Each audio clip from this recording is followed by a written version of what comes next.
tayo ng pakabit.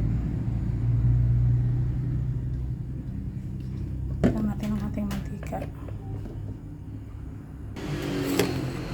Yung ating sibuyas bawang. Sabayan na natin. Hindi ko nilalagay ng mainit kasi natilamsik.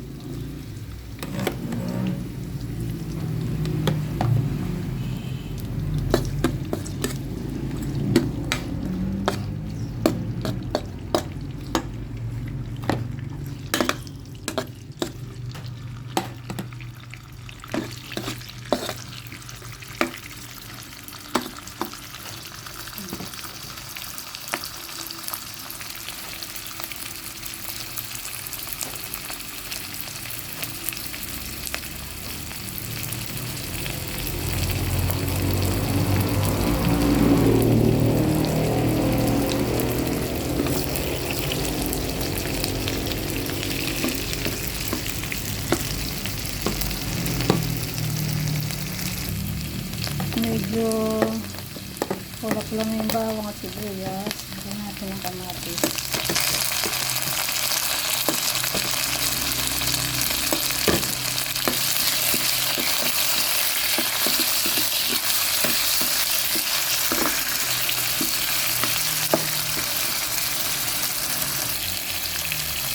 Kamatis, lagyan natin ang alamang. Ilang piso lang yung alamang kasi pagka madami medyo maalat.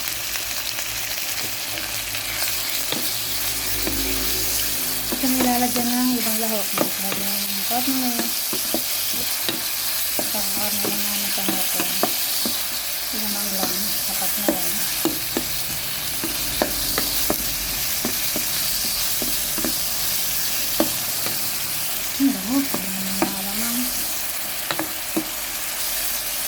Ito ang alamang. Lagyan natin ang gulay.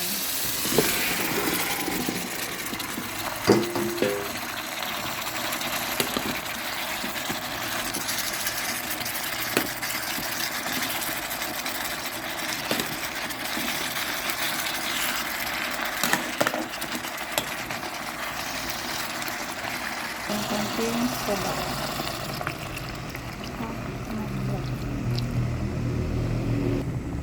Natin sandali. Balikan natin pag kumulo. Ito yung partner niya, galunggong na maliliit. Nabili ko kap sa Tanay, 100 to. Dami-dami rin. Kaya, tagan natin ng malunggay para lalong masustansya. Saka natin ang paminta.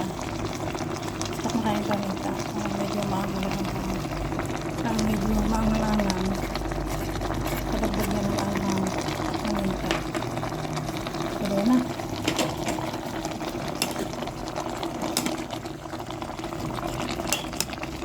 Malaking karatahin ako dyan sa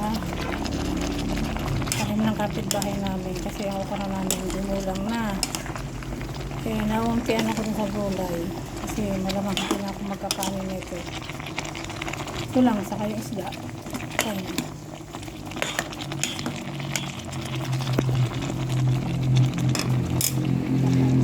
Kaya natin ng ilang minuto.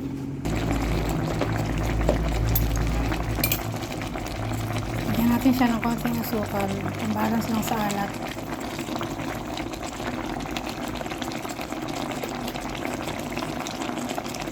Ayan. Kanya dito ako nagluluto sa lamesa.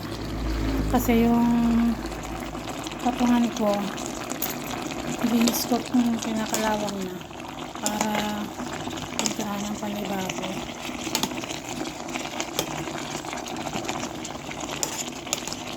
Napan ko naman yan na makapal na kalang.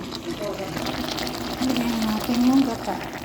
Isa lang nilagay ko kasi nag-freezer pa nga ito. Bili ko kahapon. Kasi ayoko na masyadong maraming gata na kaumay. Pag wala kang kanin, mahirap ang maraming gata. Tayo magkaroon ng cholesterol. Kaya okay na yung konti. Hindi maglasang gata.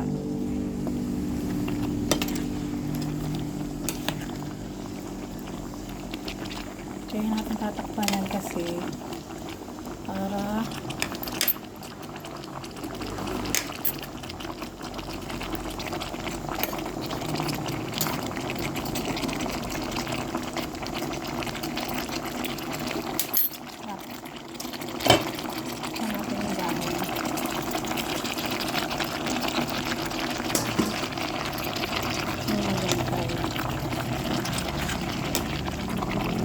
Meron ako saluyot.